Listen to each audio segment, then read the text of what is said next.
l'objectif, ce serait de notre côté de pouvoir pérenniser cette observation, de mettre en place justement un observatoire sur plus d'indicateurs à suivre dans le temps. Et du coup, je montrais comme exemple notamment un autre territoire engagé occitan, l'Office du tourisme de la Grande Motte, pour qui on a fait cet observatoire qui comporte un peu plus d'indicateurs et qui permet de suivre dans le temps ces indicateurs puisque c'est mis à jour. Donc ça pourrait être une piste, après juste ce rapport factuel, de pouvoir ensuite suivre dans le temps, et c'est ce qui est intéressant. Et si je peux juste une dernière minute élargir, là je vous ai présenté 2 services, on va dire, de ce qu'on peut faire à Murmuration. De manière générale, on offre plein de solutions qui répondent aux problématiques des territoires, par exemple la capacité de charge, l'impact du changement climatique. Donc voilà, si jamais vous avez des questions, n'hésitez pas. Merci beaucoup. Très bien, merci beaucoup. Donc, oui, vous pourrez. Oui, ok.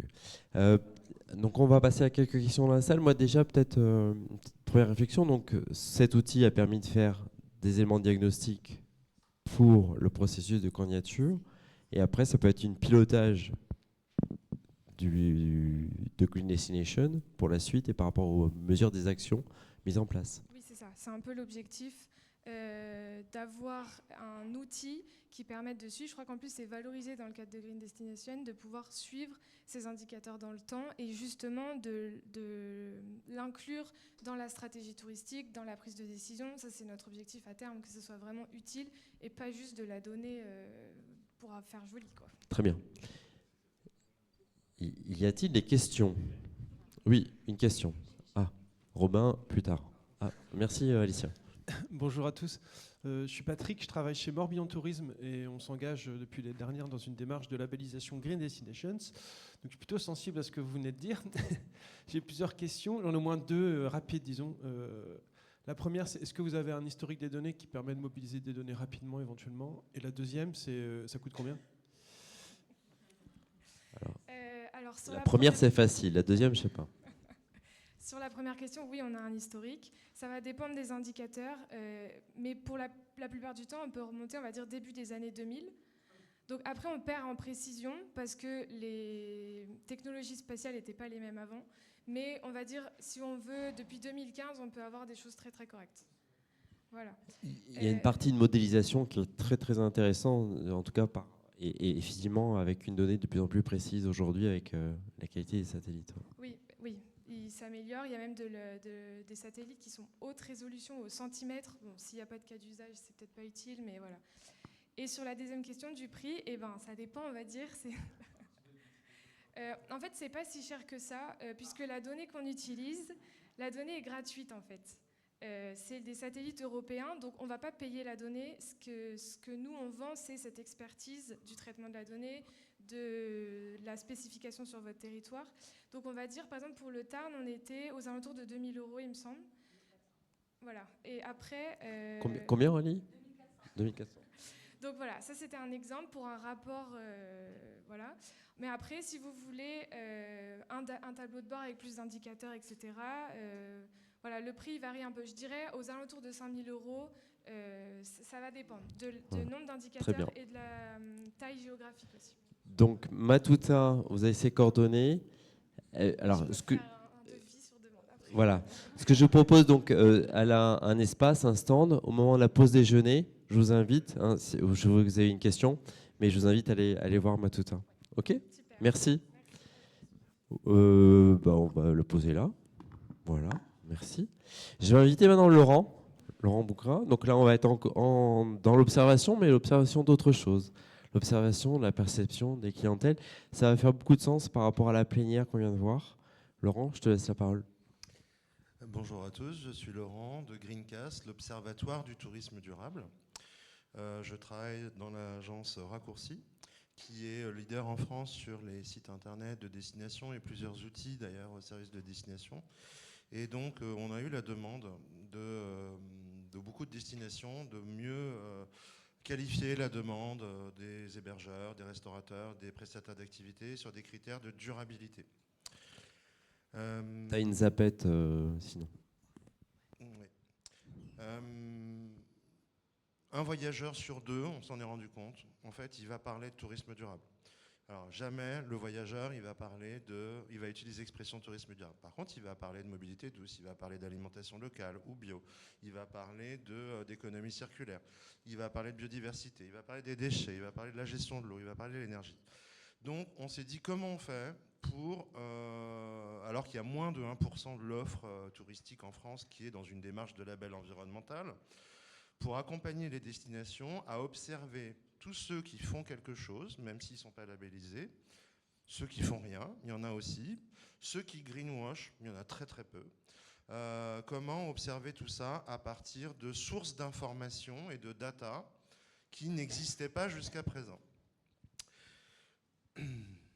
Donc c'est Greencast. Je vous passe les constats tourisme durable parce que vous êtes des experts. La solution, c'est la data. Une partie de la data environnementale, sociale, est déjà produite sur le web. Les destinations, elles produisent du contenu. Et dans ce contenu, souvent, il y a de la mobilité douce, il y a de l'économie circulaire, il y a de l'alimentation locale, il y a moins de sujets traités sur l'eau et les déchets, mais parfois ça arrive. Les professionnels, les hôtels, les restaurants, etc., ils en parlent aussi.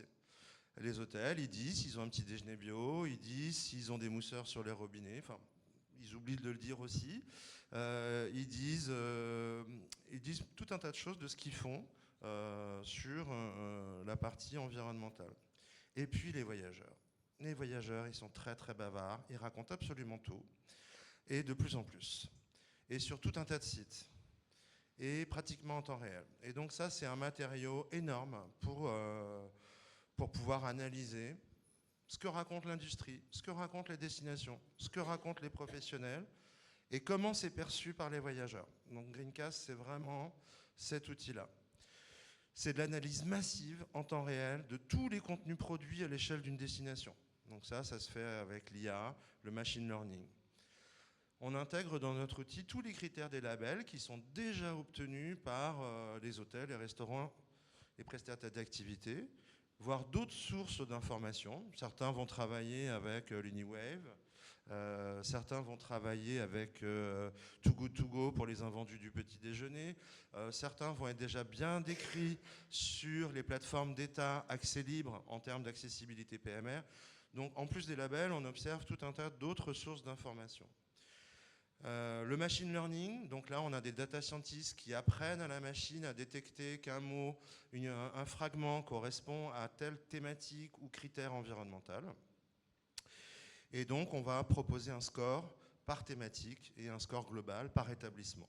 Et en fait Greencast, c'est la somme de tous les professionnels du tourisme de votre destination. Donc c'est très complémentaire avec Green Destination qui est un label de destination au niveau institutionnel. Greencast, c'est complémentaire parce qu'il va observer du plus petit prestataire d'activité jusqu'au gros resort, et ça en temps réel. Et ce qui fait que tout le monde peut progresser très rapidement, alors qu'un label, souvent, ça dure plusieurs années. Sur Greencast, on veut voir le Green Score. Green Score, vous allez le voir, il est là. Donc là, on a déjà des destinations qui nous accompagnent. Charente Touriste et tous ses hôtels. L'île de Ré, elle voulait accompagner ces campings sur notamment la gestion de l'eau. La Rochelle, c'est tous les restaurants que l'Office de tourisme souhaite accompagner de manière à proposer au moins un plat vegan ou végétarien, mais un vrai plat. C'est-à-dire pas une salade et pas des carottes râpées. Donc ça, c'est l'objectif. Il y a plus de 600 restaurants et La Rochelle partait de zéro parce qu'elle ne savait même pas combien de restaurants elle avait sur sa destination. Donc l'outil a aussi permis de qualifier toute l'offre de restauration durable sur la destination. L'Aube en Champagne, le besoin, c'est créer une marketplace corporate pour le marché du maïs. Et donc là, il fallait vraiment beaucoup plus qualifier l'offre hôtelière de restauration sur tous ces aspects environnementaux. L'outil, donc c'est les 7 grandes thématiques que je viens de vous présenter, sur lesquelles on va calculer des points. Un point, c'est un algorithme derrière qui est ouvert. Chaque destination participe à la réflexion sur cet algorithme et c'est le calcul de ces points. Donc on ne confie plus avec Greencast, on ne sous-traite plus les critères de pondération et de calcul à un label extérieur. Ce sont les destinations, les parties prenantes, des scientifiques, des chercheurs qui contribuent à l'élaboration de calcul de ces points. On regarde tous les thématiques, et puis à l'intérieur des thématiques, on regarde les sous-thématiques. Donc les sous-thématiques, dans mobilité douce, ça va être vélo, transport collectif, pédestre, etc. Donc on regarde toutes les sources d'informations. D'où viennent les informations? Est-ce qu'elles viennent du site internet? Est-ce qu'elles viennent de la destination? Est-ce qu'elles viennent des voyageurs? Et est-ce qu'ils ont trouvé que c'était positif pour la planète? Enfin plutôt pour la survie du vivant sur la planète. Est-ce que c'était négatif? Et puis on regarde les critères des labels aussi. On en rédige des commentaires qui sont prêts à copier-coller par les destinations sur le SIT. Et puis derrière, on accompagne les hôtels, les restaurants, les prestataires d'activités, les moins bons sur une telle thématique. Et donc ça permet vraiment à la destination de réorienter son accompagnement en fonction de thématiques très très spécifiques. Ça permet aussi de voir les bons élèves, ceux qui ont le plus progressé, sur quelle thématique, de voir les moins bons élèves, ceux qui ont le plus besoin d'être accompagnés. Et puis ça permet aussi de mieux qualifier le contenu descriptif sous un angle développement durable de l'ensemble de ces prestataires en temps réel. Donc là, c'est vraiment des économies d'échelle. Ok. Merci. Merci Laurent. Même principe. Alors moi aussi, j'ai des questions, mais je ne vais pas les poser ce coup-ci. Des questions dans la salle? Il n'y en a pas? Ah, si, Patrick.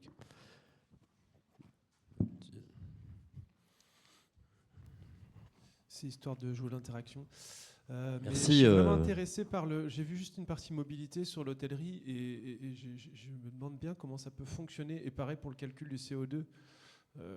Comment ça peut être pertinent comme ça, vite fait, en termes scientifiques, quoi. Comment la mécanique fonctionne.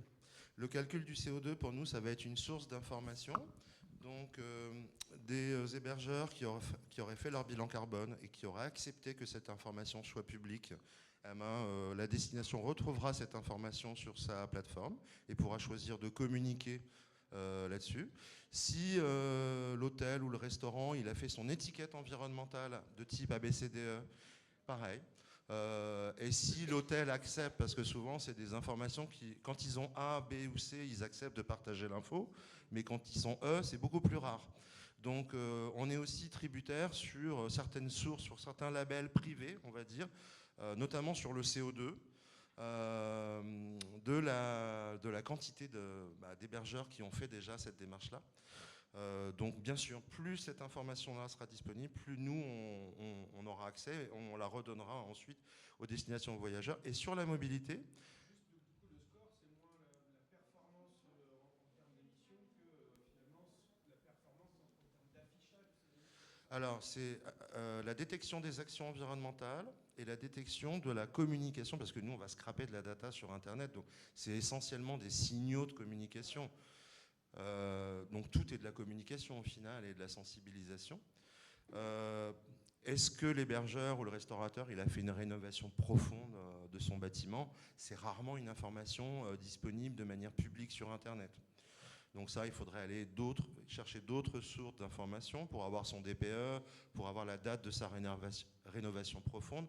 L'ADEME, parfois, a cette information parce que la collectivité a financé une partie de la rénovation. Donc, il y a quand même une partie des sources d'informations sur la performance énergétique qui sont disponibles.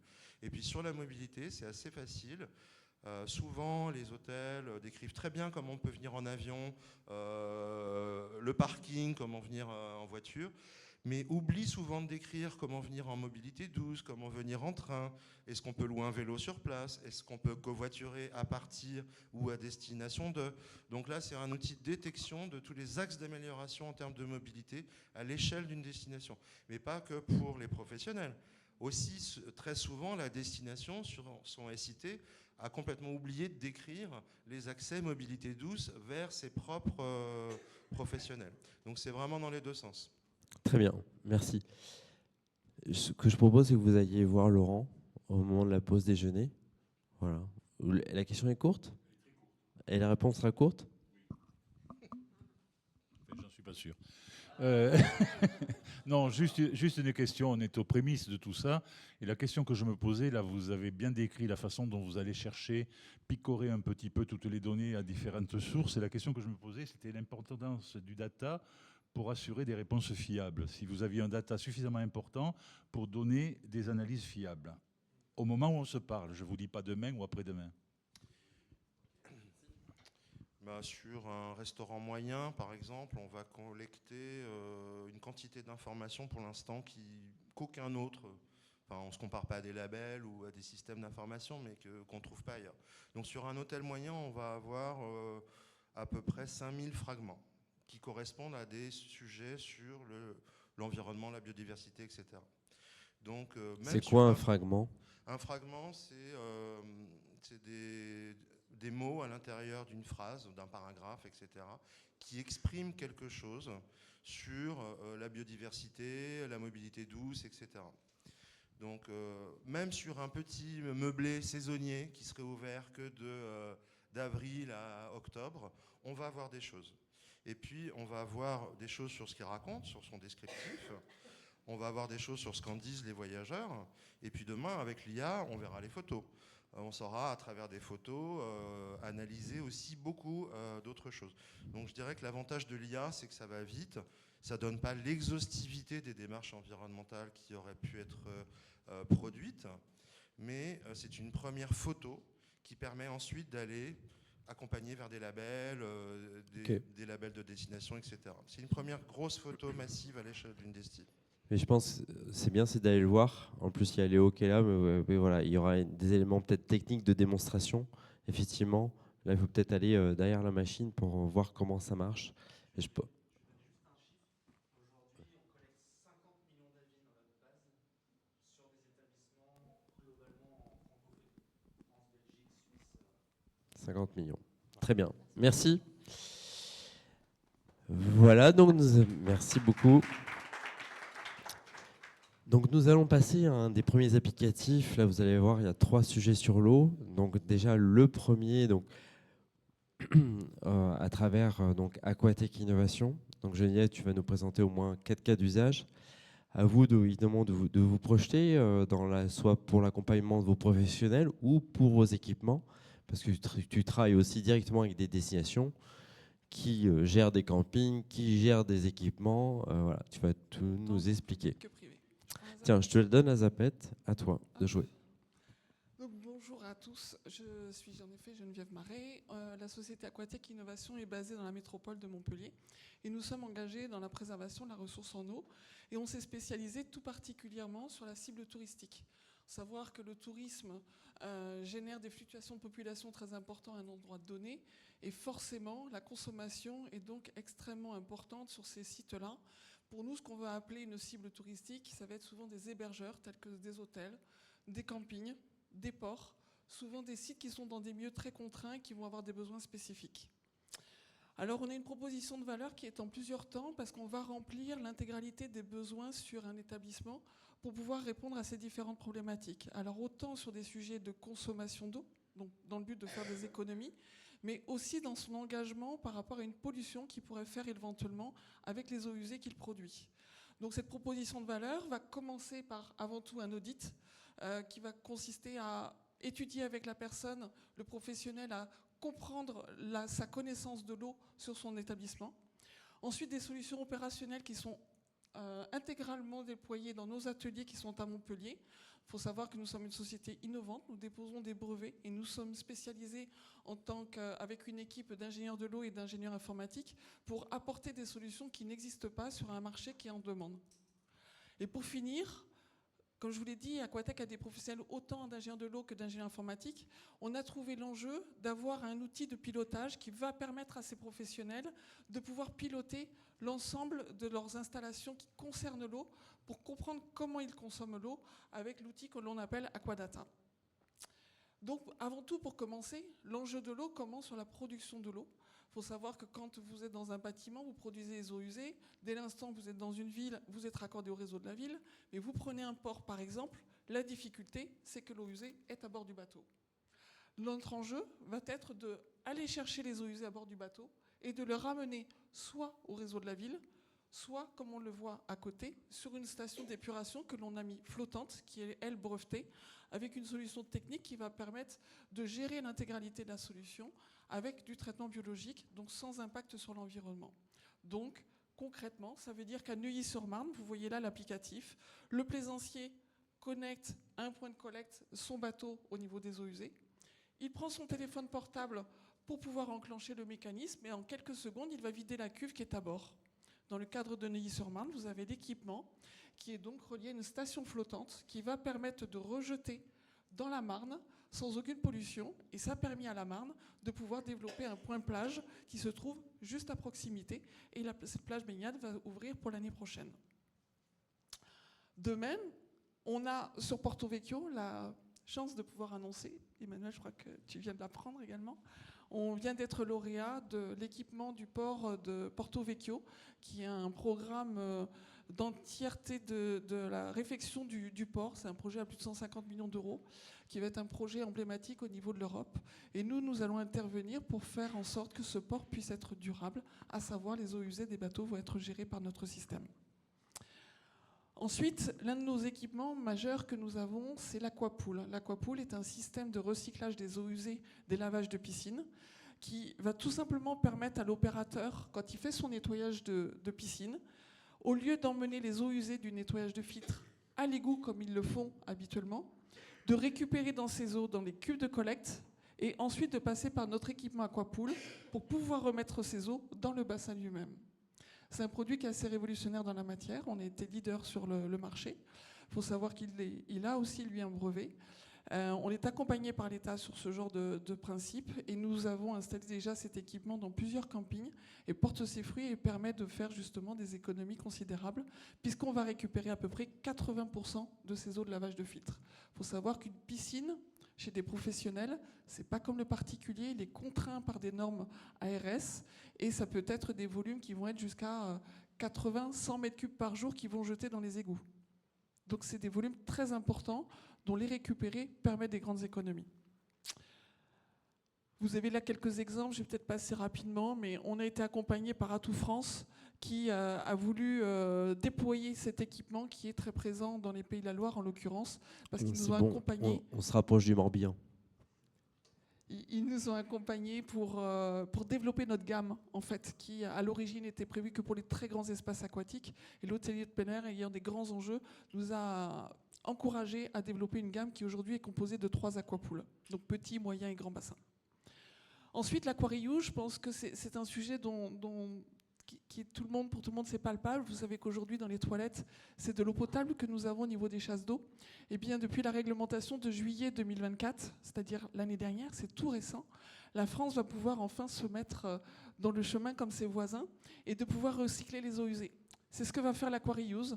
Et l'Aquariuse permet de récupérer donc la douche, les lavabos, des eaux de lavage de lave-linge aussi, également, et de les collecter, les traiter et mettre dans les chasses d'eau, dans les espaces verts, le nettoyage de surface également.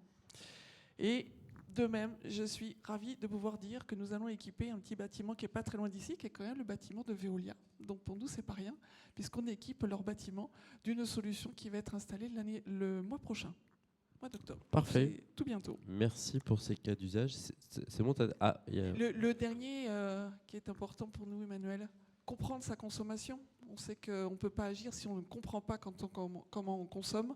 Notre enjeu est les compteurs connectés qu'on dispatche un petit peu partout sur les lieux où on va s'installer pour comprendre, bien entendu, et pouvoir, bien sûr, reprendre dans la boucle le tableau de pilotage dont je vous ai parlé en début de présentation. Cité Hôtel est un des hôtels emblématiques de la région où nous accompagnons justement sur la compréhension et la mise en place de solutions. Pour finir, vous l'avez compris, nous nous situons sur l'ensemble du cycle de l'eau et de l'audit à la mesure, à la collecte, au traitement et au recyclage, ça nous permet d'accompagner ces professionnels et de répondre à leurs enjeux par rapport à l'eau. Voilà. Merci beaucoup. Merci. Alors là, je vois au fond, il y a des ports aussi, et des destinations.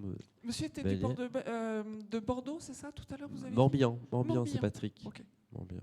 Patrick qui vient de la part de Patrick. Voilà. Patrick TV. La Grande Motte a des questions. Le Pont du Gard a des questions. Elisabeth. Est-ce qu'il y a un volume minimum pour installer la récupération des eaux usées dans une halte fluviale? Est-ce que... Vous avez un point de collecte Oui. en général. Oui. Donc dès l'instant qu'il y a un point de collecte, là il peut y avoir des passages de bateaux de manière régulière, surtout sur la période d'été. Donc dès qu'il y a un point de collecte, là aujourd'hui même j'ai une équipe qui installe un point de collecte au port de Villefranche. On peut faire de la halte fluviale de la même manière. Le besoin il est là dès l'instant qu'il y a un point de collecte. D'accord. Non mais pour équiper, il suffit qu'il y ait un bateau et donc un point de collecte. Donc s'il y a une trentaine de bateaux, on installe 30 pompes, c'est ça? Pas 30 pompes. On a une pompe qui va se connecter à plusieurs points de collecte. D'accord. Okay. D'accord. Ça peut être un seul. Si vous êtes juste une halte fluviale, peut-être qu'un seul va suffire. Par contre, si vous êtes un petit port, vous avez 30 bateaux qui sont plutôt fixes à demeure, peut-être que c'est en effet des points de collecte pour chacun d'eux. D'accord. Donc c'est l'audit qui le déterminera. Donc on vous appellera. En l'occurrence. Merci. C'est bon? Une, deux. Donc vous irez voir aussi, il y a Geneviève, il y a ses équipes, il y a Sophie qui est là pour répondre à vos questions. Merci Geneviève. Merci. Donc nous allons rester dans l'eau, mais un univers plus marin. Donc Robin, attends, donc tu vas prendre la zapette. Donc là aussi, donc c'est une entreprise de Montpellier, Line Up Océan. Je te laisse la parole. Merci, bonjour à toutes et à tous. Donc Robin, je suis le président et le fondateur de Line Up Océan. Pour le coup, on est une jeune entreprise innovante et très jeune, enfin on a 3 ans et demi d'existence. On est également labellisé Green Tech depuis l'année dernière. On est quasiment une des seules Green Tech depuis des années en écosystème marin. En écosystème marin, catégorie écosystème marin, je précise. Et donc, comme tu disais, Emmanuel, au début, on va peut-être parler du métier avant tout. Dans la boîte, généralement, on est soit des océanographes en physique du littoral, donc on travaille sur les risques littoraux, soit des biologistes marins, donc on va travailler sur les espèces et l'état de conservation des écosystèmes. Soit on a également des gestionnaires en aménagement du littoral. Tout ça combiné fait qu'on développe des solutions qui visent à protéger les littoraux face aux impacts conjugués du changement climatique, des aléas naturels comme les tempêtes par exemple, et également des pressions anthropiques sur les plages et les fonds marins. Line Up Océan, c'est également une société à mission, et notre mission, c'est justement d'accompagner et de préparer les collectivités littorales et leur population à la résilience côtière, c'est-à-dire à leur capacité à s'adapter, à se relever de l'ensemble de ces impacts, qu'ils soient naturels ou anthropiques. On a une vision, c'est finalement de pouvoir transformer les zones littorales généralement très urbanisées ou fortement anthropiques, avec de grosses pressions climatiques, en des espaces écologiques et sécurisés, en essayant d'harmoniser à la fois activité humaine, gestion des risques et préservation de la biodiversité et même, pourquoi pas, développement de l'écotourisme littoral, en lien avec la biodiversité. Bon, pourquoi on en est là? Je passe le panorama global des problématiques dont tout le monde a quand même un petit peu conscience aujourd'hui, sur fréquentation touristique, fragmentation des littoraux de par nos aménagements.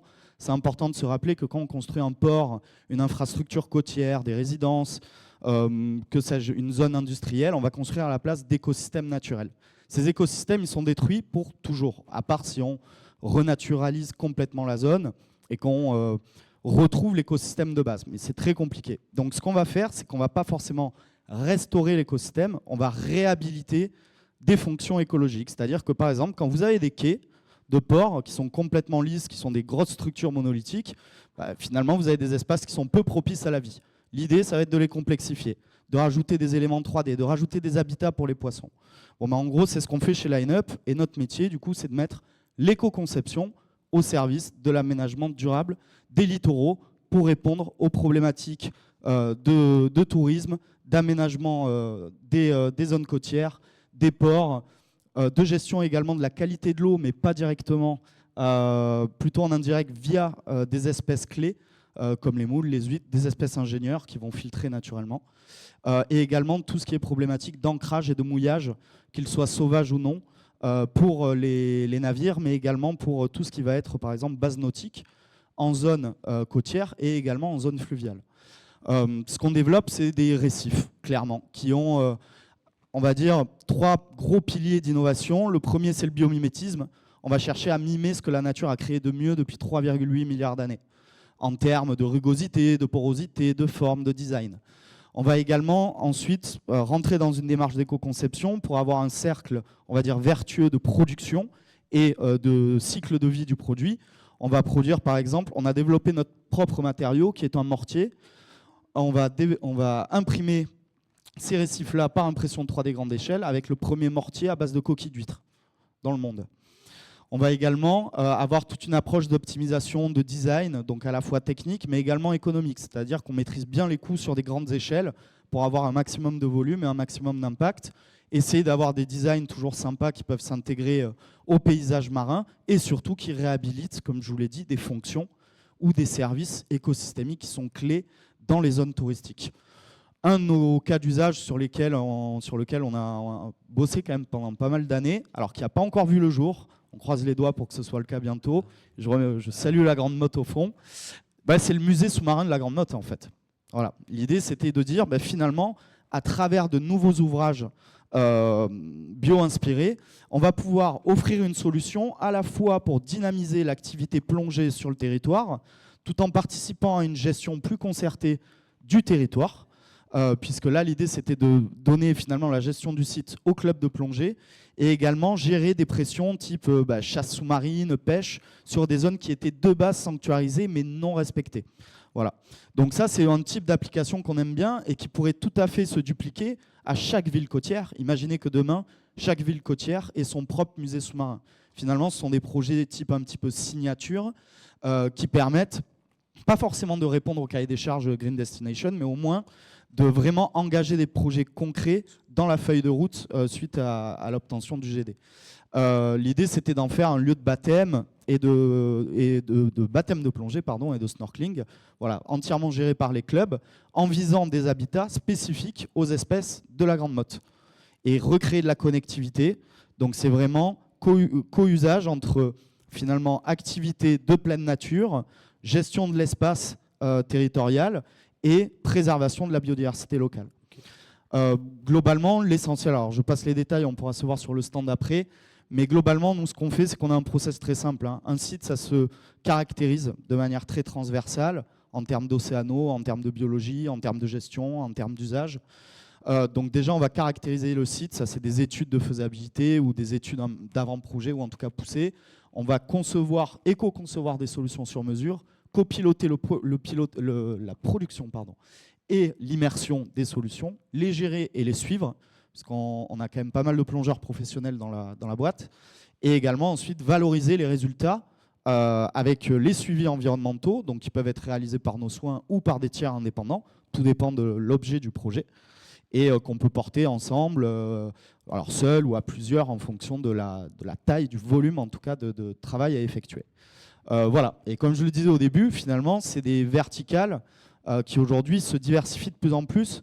Nous, on a par exemple eu des projets de restauration à 900 mètres de profondeur cet été avec la flotte océanographique française, en utilisant des récifs ici qui de base servent de mouillage écologique pour les balisages, pour les chenaux de navigation, que ce soit dans les ports ou dans les zones fluviales, qui peuvent également servir de point d'ancrage pour des bases nautiques.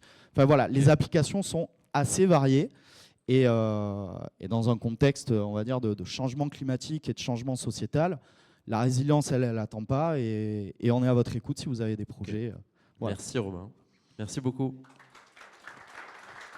Alors, tiens, Raoul, l'île de la Réunion, est-ce que ça t'inspire des questions? Je te prends à chaud. Allez, Alicia, merci. Merci, c'est gentil. La dernière solution que j'ai vue là, qui est intéressante, c'est comment est-ce que nous on a un problème, on permet aux clubs de plongée de mouiller à des endroits et ça nécessite de faire des installations. Et nous, après des cyclones, sur les installations qu'on a installées, il n'y a plus quoi. Donc, la question donc, que après un cyclone, est-ce que ça reste? Ouais. Alors, c'est combien de tonnes à peu près ou combien de kilos? Celui-là, c'est le plus petit qu'on développe, 400 kilos. On monte, là je suis sur un projet dans on va dire un territoire qui est connus dans le monde entier, où on fait des laisses de 160 tonnes pour des navires de 70 mètres pour qu'ils résistent à des forces 6 en tension de surface. Donc, je dirais que c'est que du calcul structurel derrière. Par contre, ce qui va être intéressant sur ces échelles-là, c'est qu'on ne va pas forcément passer que par l'impression 3D. On va utiliser d'autres brevets qui sont détenus par nos partenaires et avec qui on travaille vraiment de concert pour pouvoir coupler les technologies entre elles et essayer d'offrir la meilleure solution à plus forte valeur environnementale qui, à la base, a une fonction principale qui est structurelle. Et ça, on l'a bien en tête. Donc, on travaille avec des génies civilistes, des ingénieurs en mécastructure, voilà. Et on sait dimensionner ce type d'ouvrage. Et un ordre d'idée, ça coûte combien à peu près? Celui-là, prix de départ, c'est 1 900 € hors taxe. Voilà, donc sur, on va dire, je ne sais plus exactement combien il fait en volume, mais derrière, on a un ouvrage voilà, qui est vraiment dédié à la flore et à la faune benthique, donc voilà, sur le sol, qu'il soit rocheux ou sableux. Après, il faut réfléchir à la tonne également. On peut basculer à 600 € la tonne, voire même, là, sur le gros projet, on peut même parler au kilo. Je suis en dessous d'1,50 € le kilo. Donc voilà, ça permet de se faire certaines projections, mais ça dépend comment on arrive à bien coupler les technologies en optimisant techniquement la quantité de matière et économiquement la production en série. Et le matériel. Donc ça, c'est du sur-mesure. Okay. Voilà. Ben, je vous invite à aller encore plus dans les détails tout à l'heure. Voilà. Merci beaucoup, Robin. Merci à vous. Merci. Donc, après la plongée, on se douche. Et donc, j'appelle Léonard de l'Uniwave. Je ne sais pas si la transition est bonne, mais il faut la faire. On reste dans l'eau. Donc, Léonard on stage, l'Uniwave. Parfait. Bah, pour me présenter, tu m'as déjà présenté, mais donc je suis Léonard, le fondateur. Nickel, merci. Le fondateur de l'Uniwave. Je vais essayer d'élargir un petit peu au-delà du sujet de l'eau aujourd'hui, parce que chez l'Uniwave, on a une double mission. La première mission, c'est de faire en sorte que tout ce qu'on fait d'un point de vue écologique et sustainability puisse servir aux autres enjeux d'une destination. Donc les autres enjeux d'une destination, ça va être réduire la consommation évidemment de toutes les parties prenantes, mais aussi améliorer l'expérience du voyageur et collecter plus de données pour à terme améliorer la destination et aussi dynamiser l'écosystème touristique local. Donc ça, c'est notre première mission. Et notre deuxième mission, évidemment, ça va être de diminuer les consommations. Mais on va viser des consommations qui, pour nous, sont aussi les plus dures à réduire, qui sont les consommations des visiteurs. Les consommations des visiteurs, elles sont dures à réduire parce que quand quelqu'un a payé pour être dans une destination, il a envie de se faire plaisir, il est en vacances. Et donc nous, l'approche qu'on a, c'est de créer une approche de l'écologie qui va être à l'image de ce que recherche un voyageur, c'est-à-dire quelque chose de positif, quelque chose d'agréable et quelque chose d'expérientiel. Vous m'excuserez, la présentation est en anglais parce que je pensais qu'il y avait un peu plus d'anglophones dans la salle, mais si besoin, je pourrais traduire.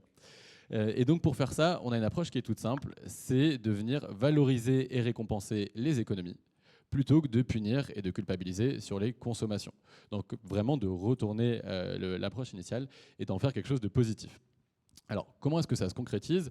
La solution qu'on va mettre à disposition des destinations, c'est ce qui s'appelle, en notre nom interne, les Green Miles, et qui est assez similaire au Copen Pay qu'on a vu et sur lequel il y a eu pas mal de communication à Copenhague. Et le principe est assez simple. Un client va pouvoir collecter des points, ou en tout cas être valorisé pour toutes les actions positives qu'il va faire pendant son séjour. Donc ça peut être, je viens en train, ça peut être dans un hôtel, parce que c'est notre cœur de métier initial, je vais prendre une douche moins courte, mais j'y reviendrai un petit peu après. Ou alors j'ai demandé à ce qu'on fasse pas le ménage dans ma chambre, ou je vais manger des plats végétariens quand je vais au restaurant. Et en fait, venir vraiment valoriser et mesurer tous ces éléments-là.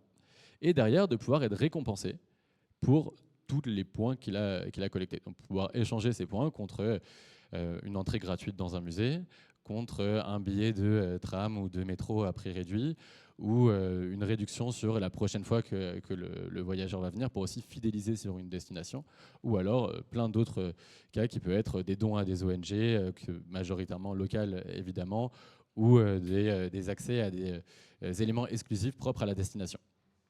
Et en fait, avec cette approche qui est hyper simple, on réussit à avoir des résultats qui sont plutôt impressionnant. Je vais vous partager un élément qu'on a fait dans le département de la Meuse sur cet été. On a eu plusieurs hôtels participants. On a eu vraiment énormément de clients qui ont joué le jeu. On a eu un peu moins de 10% sur la globalité des voyageurs qui sont allés chercher des récompenses et qui sont allés chercher des actions. Et surtout, l'élément que moi j'aime bien mettre en avant, c'est qu'en moyenne, on a eu 30% de réduction de consommation de la part des clients. Et ça, c'est impressionnant parce qu'on arrive à cumuler à la fois cette réduction de consommation et aussi une amélioration de l'expérience qui va se voir sur les avis Booking, sur les avis Google, et qui, j'en suis sûr, pourront être mesurés avec ce qui est fait par Greencast. Et le gros enjeu, c'est comment est-ce qu'on réussit à mesurer ces éléments-là. Et pour mesurer ces éléments-là, on fait en sorte que tout ce qui est fait par le client, par le visiteur, soit pas du déclaratif, mais soit de l'actif. Donc concrètement, si je prends l'exemple le plus parlant, c'est la slide noire, mais c'est pas très grave, je vais essayer de vous le schématiser. Globalement, on va viser les plus grosses sources de consommation donc dans un hôtel. Dans un hôtel, si un client va demander qu'on ne fasse pas le ménage dans sa chambre, il va pouvoir le demander à partir de son téléphone. Ça va directement être branché au système de gestion de l'hôtel qui va supprimer donc cette chambre à nettoyer de son personnel de chambre. Mais ça peut aller encore plus loin. Notre produit historique, c'est un produit qui s'adresse aux consommations d'eau des douches, qui est une des plus grosses sources de consommation d'eau d'un hôtel. Et le principe était très simple, et toujours très simple. Le client va pouvoir se fixer un objectif de consommation avant de prendre sa douche. Donc, par exemple, j'ai envie de consommer uniquement 80 litres pendant ma douche. Il va pouvoir le suivre avec un petit produit qui est fixé sous le mitigeur et qui va s'allumer au fur et à mesure. Et à la fin, avoir un bilan qui dit félicitations, vous êtes le meilleur, vous avez consommé tant, vous avez économisé tant, et vous avez le droit à tant de points. Et en fait, avec ce genre d'approche qui est hyper gamifiée et hyper facile, on arrive à diviser par 2 notamment la consommation d'eau des douches. Alors, d'un point de vue global, comment est-ce que ça se matérialise pour chacun? C'est un vrai intérêt pour chaque partie prenante touristique parce qu'on vient réduire ses consommations, que ce soit un hôtel, que ce soit une activité, que ce soit un restaurant. On vient aussi lui pousser des revenus additionnels parce que si on dit, voilà, vous avez des points, vous pouvez les échanger contre 5% de réduction dans cette boutique qui vend uniquement du local, on vient faire du revenu en plus et on vient dynamiser un écosystème. Mais ça peut aussi être des vrais bénéfices pour une destination, parce que la destination va pouvoir forcément accélérer la transition, diminuer les consommations du client et donc être plus éligible au label type Green Destination, booster le tourisme local, mais aussi, parce que c'est un vrai sujet, augmenter ses revenus. On travaille aujourd'hui avec des destinations qui se disent, voilà, on le met à disposition de tous nos membres, de tous nos hôtels, de tous nos restaurants. On va leur mettre à disposition des récompenses et on va prendre une petite marge de ce que je paye chacun. Par exemple, chaque hôtel va payer, je ne sais pas, 10 €, et ben nous, on va prendre 50 centimes. Et donc, ça va faire des revenus additionnels pour une destination pour encore plus financer sa transition écologique et son chemin vers un label Green Destination. Donc voilà, j'ai essayé de faire au plus court. Si vous avez des questions... Non, ça a été très court. Merci beaucoup. Donc effectivement, donc là on a une vision d'innovation sur les usages et sur les comportements. Des questions? À la 1, à la 2. C'était tout très clair. Tout très clair. Elisabeth, pas de question. Merci beaucoup Léonard. Donc Léonard, pareil, vous pouvez aller le rencontrer. Alors là, on va changer d'univers, d'applicatif. Oui. On va parler mobilité. Oui. Avec toi, Kélian. Eh bien, bonjour à tous. Il ne reste plus que 2. Après, c'est la pause. Donc, courage. Tu vas nous faire bouger là. Oui, voilà. On va tâcher. Donc, je m'appelle Kélian Galtier. Je représente la société La Musette Service. Et je vais vous présenter une solution qu'on a développée, le Cycle Corner. La genèse, c'est qu'on est 5 passionnés de vélo. Alors oui, j'en ai pas le profil, mais je vous jure, j'en fais. Et si vous voulez, dans la pratique, nous, dès qu'on partait en séjour, on fait des séjours. On a souvent eu des expériences clients décevantes, notamment dans les hébergements ou les accueils auxquels on arrivait, parce qu'on est très sensible sur la logistique, on va dire, par rapport à notre matériel et tous les besoins que l'on a lorsqu'on se déplace à vélo. Et il y a vraiment un besoin qui est... Enfin, pourquoi? Parce qu'il y a ce côté presque sentimental, j'ai envie de dire, mais on est sensible. Et c'est quelque chose qu'on s'est rendu compte, et vous le savez aujourd'hui, sur un marché qui est en pleine expansion,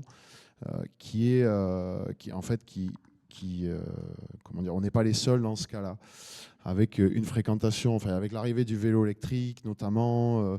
Donc cette pratique est très tendance.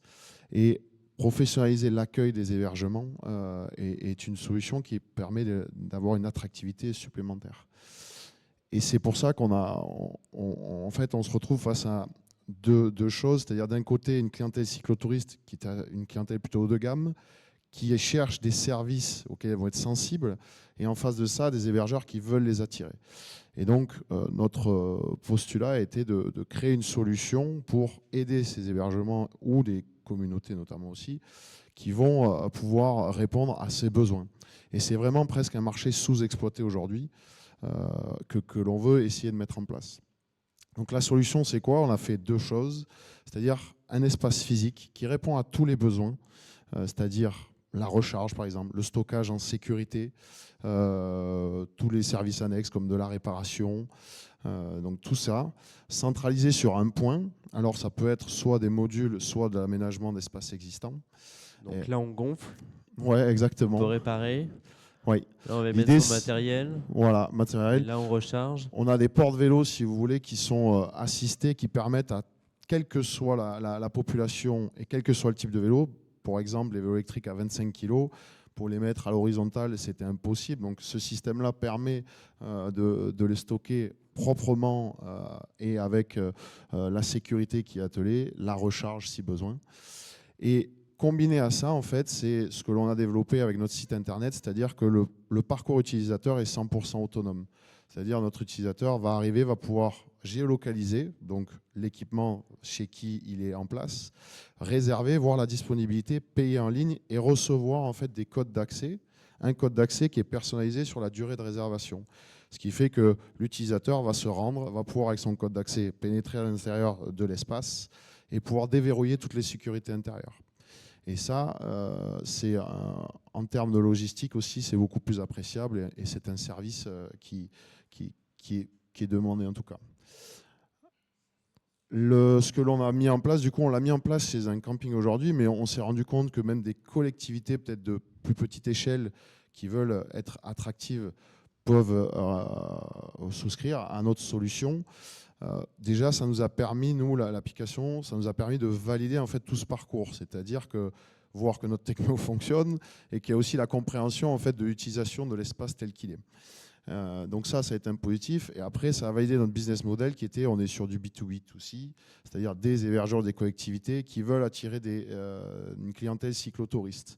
Et donc, dans la réflexion, l'utilisation est payante aussi pour avoir une traçabilité et aussi valoriser ce service, sécuriser aussi. Et cette utilisation est reversée aux établissements qui sont équipés. Donc en fait, c'est ce que je vais vous parler sur ce marché, développer un marché, parce qu'on a en face de nous aujourd'hui une clientèle cyclotouriste avec une petite étude qu'on a fait, qui est prête à payer pour ce service et qui est prête aussi à se détourner de leurs itinéraires pour venir dans des hébergements qui mettent en avant ce service. Ça nous a permis aussi, là avec le retour que l'on a, à commencer à explorer des voies comme travailler en collaboration avec des loueurs de vélos aussi, puisque comme l'espace est autonome en fait, eh bien, il y a plus aussi de logistique, les loueurs peuvent venir déposer leur vélo et mettre à disposition de la location pour une clientèle. J'ai bientôt fini, ne vous inquiétez pas. Les bénéfices clients donc, qu'on a identifiés, ça va être se diversifier pour être plus attractif et pour le secteur du tourisme, une clientèle comme le cyclotourisme, ça s'étale notamment sur 7 mois, mais surtout sur des basses saisons de avril, mai, juin, septembre, octobre. Donc ça devient très pertinent dans l'approche d'une clientèle pour valoriser et les attirer. C'est intégrer la force d'un réseau dans le sens où la géolocalisation permet de rendre visible. Et dans la pratique, alors on va avoir aujourd'hui, on va penser aux Pyrénées, aux Alpes, au Mont Ventoux, qui sont des grands sites iconiques et qui, eux, vont déjà répondre aux besoins.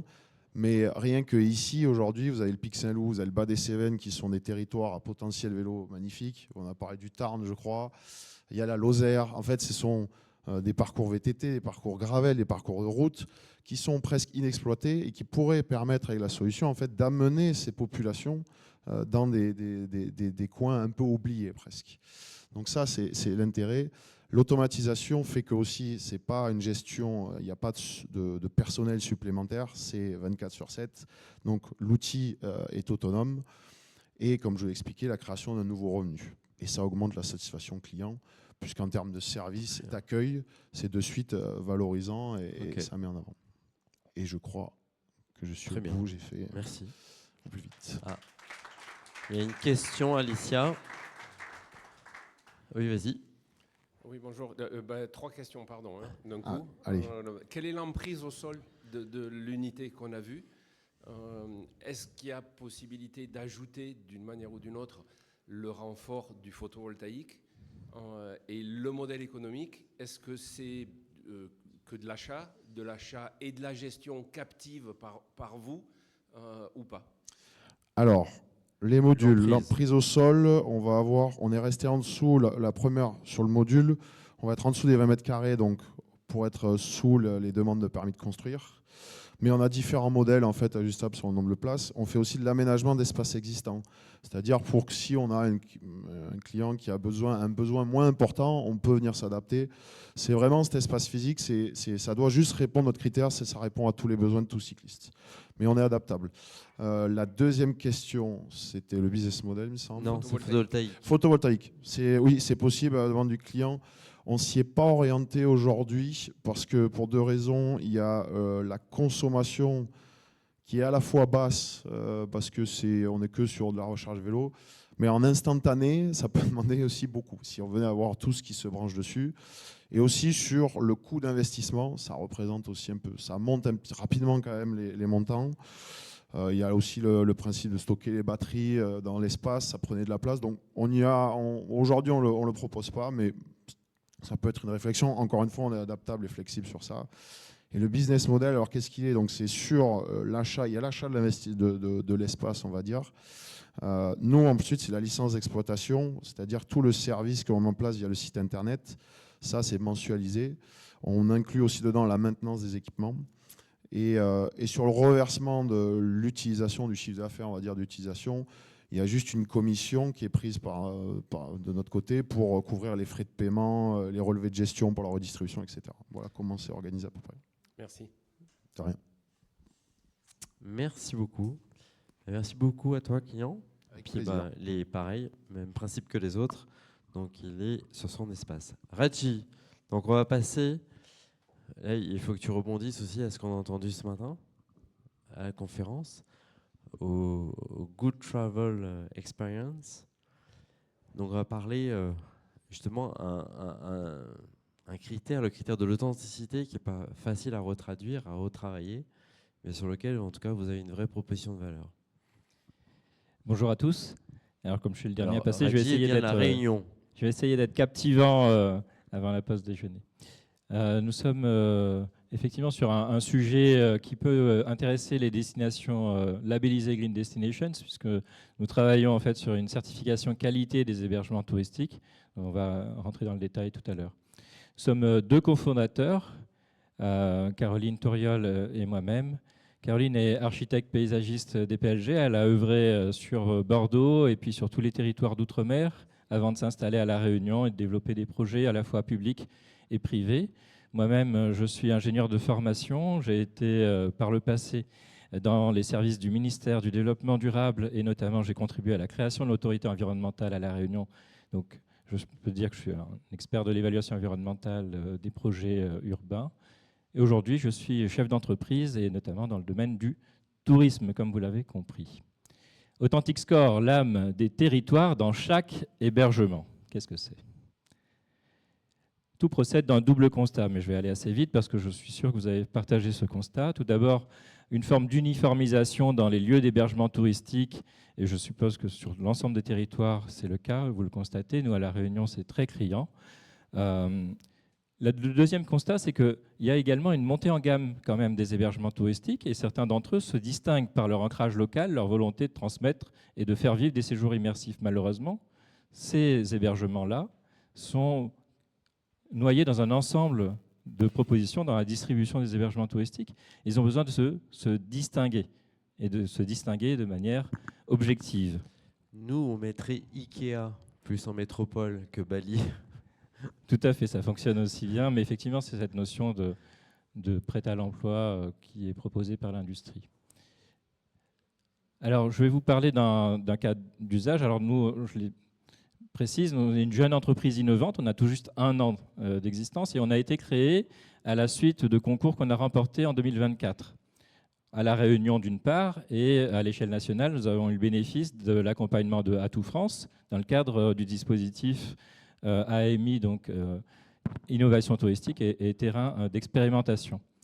Nous avons eu donc des partenaires locaux à La Réunion qui nous ont permis de tester en fait la V0 à l'époque d'Authentic Score sur un panel d'un peu moins de 1000 hébergements touristiques sur La Réunion.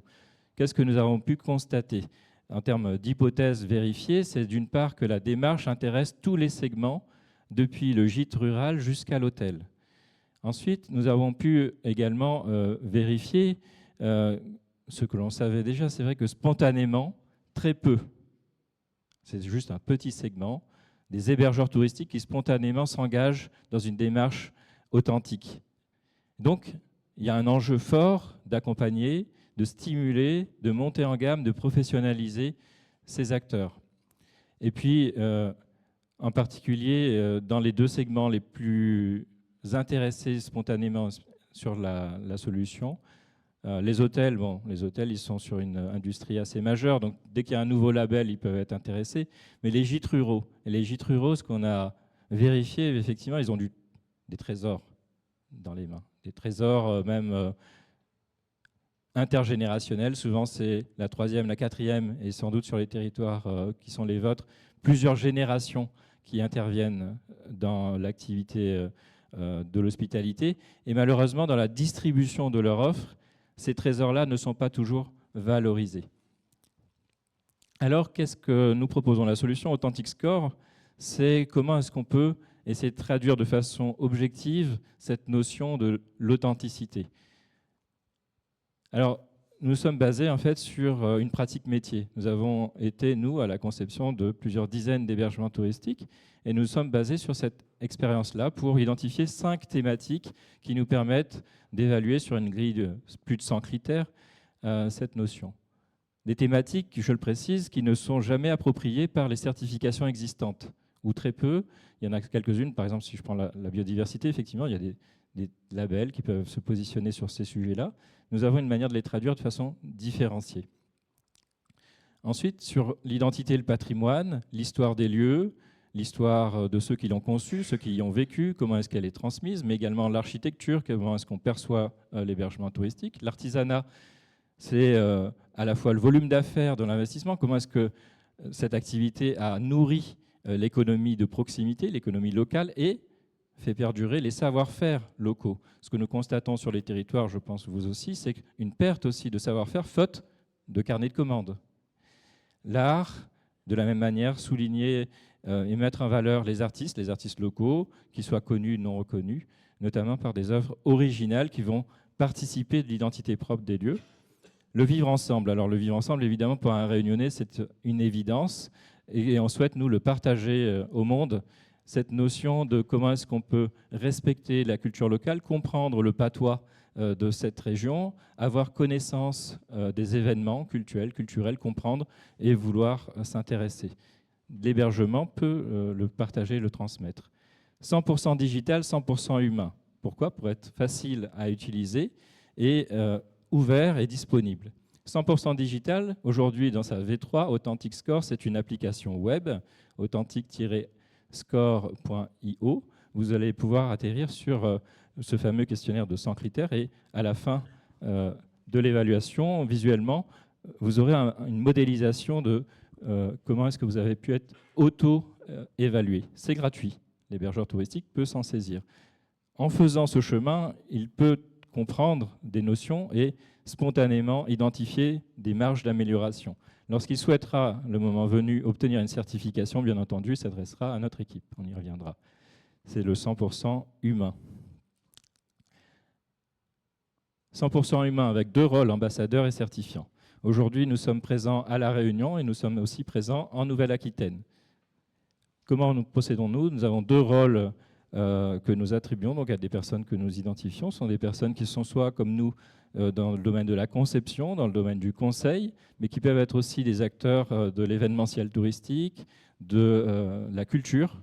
En tout cas, ce sont des personnes qui sont ancrées sur les territoires, qui y vivent, qui ont du vécu sur ces territoires. Deux rôles différents. L'ambassadeur est celui qui va être votre interlocuteur de proximité et qui va dialoguer avec vous. La notion fondamentale, c'est de pouvoir aussi adapter aux enjeux du territoire une démarche qui se veut universelle. Le certifiant va être lui aussi dans cette démarche, mais plutôt orienté vers l'hébergeur pour l'accompagner, le certifier. Et puis, au-delà de la certification, il nous est apparu fondamental de faire en sorte que les activités d'hébergement touristique, notamment celles qui sont les plus qualitatives, perdurent, puissent réussir dans leur modèle économique. Et donc, il y a une dimension de conseil coaching qui peut être proposée. Et puis, toute une démarche ensuite avec des outils de PMS, etc. Je ne veux pas rentrer dans les détails techniques, mais qui vont lui permettre d'être mieux visible, mieux référencé, de pouvoir aussi travailler sur une stratégie de pérennisation de son activité. Quelques cas d'usage, alors ici c'est à La Réunion, des avant-après, voilà, vous pouvez le voir effectivement. Je vais essayer de souligner les traits de caractère. Ici, on est sur un hébergement qui trouve à avoir une spécificité particulière, c'est que lorsque vous tendez la main à la fenêtre, vous pouvez cueillir des fruits d'un arbre exotique qui s'appelle le zévi. Vous pouvez le consommer vert ou mûr. Et donc, on a traduit dans les couleurs vives cette notion de saveur, de partage dans tous les éléments d'illustration de la décoration. Vous allez trouver des œuvres uniques qui ont été créées par une illustratrice, mais qui correspondent à cette identité propre. Et puis la troisième dimension que je vais souligner ici, c'est l'upcycling, puisque avant, après, vous allez pouvoir reconnaître des éléments du mobilier qui était celui de l'hébergeur initial, qui ont été améliorés. Ensuite, sur les deux photos suivantes, je vais faire un tir groupé pour ne pas être trop long. Là, on est sur des notions de grand paysage. Alors, on ne voit pas le grand paysage, mais lorsque vous êtes à cette baie vitrée, vous avez une vue à 180 degrés. Vous êtes un petit peu en hauteur sur cet hébergement. Une vue à 180 degrés sur la mer, donc au niveau de Saint-Leu. Et on parlait de la mer et de la biodiversité marine. À La Réunion, c'est un lieu de reproduction des baleines. Depuis votre hébergement, vous pouvez observer à l'œil nu et à la jumelle, mais à l'œil nu, c'est aussi visible, les baleines qui viennent avec leurs baleineaux. Et les baleineaux, ils ont cette particularité d'être très taquins, donc ils aiment bien sauter, émerger, faire des figures. Et on va retrouver cela dans les éléments de valorisation de la biodiversité, de compréhension également de cette biodiversité pour les voyageurs, donc avec des représentations de ces baleines que l'on peut observer, des éléments de compréhension également donc de la biodiversité présente dans l'environnement de la maison, bien entendu des éléments d'artisanat et d'art.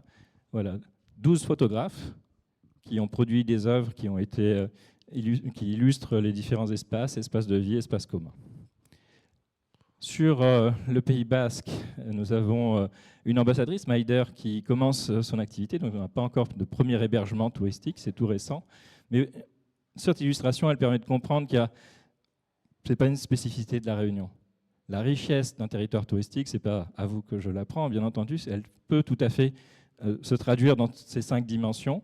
Et on va pouvoir, sur tous les territoires, identifier des éléments de valeur qu'il faut ensuite recommander dans notamment les lieux d'hébergement touristique pour, encore une fois, traduire cette notion de green, certes aussi, mais authentique. Authentique, et le voyageur, il va le chercher par la destination que vous êtes, mais il souhaitera le trouver dans l'hébergement touristique.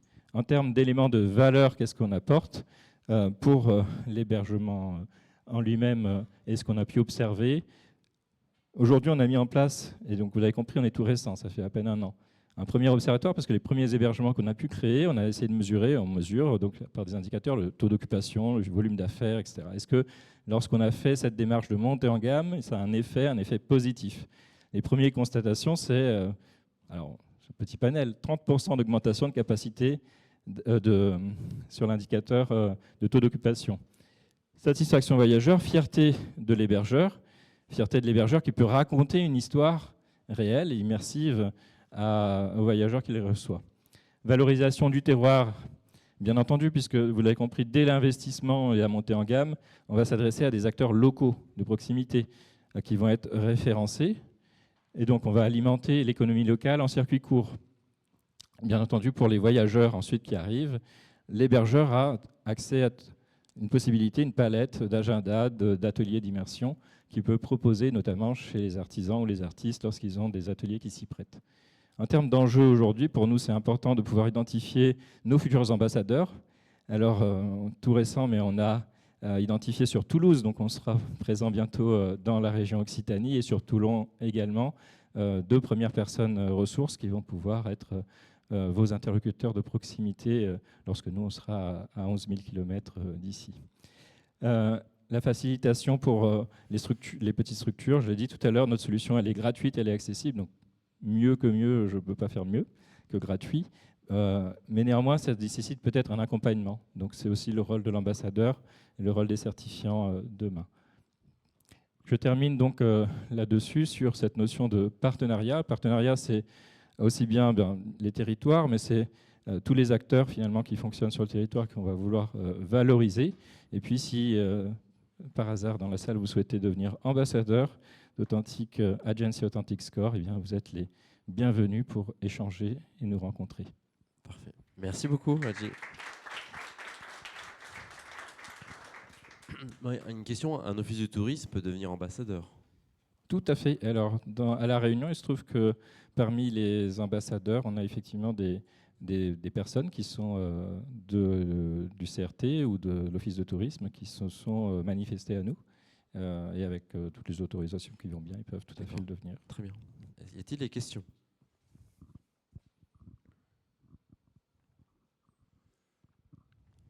Combien ça coûte? C'est gratuit, tu l'as dit. C'est gratuit pour l'appropriation et ensuite c'est segmenté effectivement suivant la taille de l'hébergement touristique. De 250 € pour une petite structure, c'est valable 3 ans. Hein, 250, je parle de la certification. 250 € à 1 800 € pour un hôtel suivant son nombre de chambres. Voilà, pour donner les ordres de grandeur. Oui, ici peut-être une question. Les corps de métier qui entourent justement votre équipe pour accompagner les établissements. Alors, on a effectivement, merci pour la question, plusieurs compétences, je dirais, internes et puis plusieurs compétences externes. Compétences internes, vous l'avez compris, donc sur la dimension conception, conseil, notamment sur les stratégies de positionnement pour les hébergeurs en particulier. Mais également pour les territoires, il nous est donné de répondre sur des questions d'études sectorielles pour les territoires.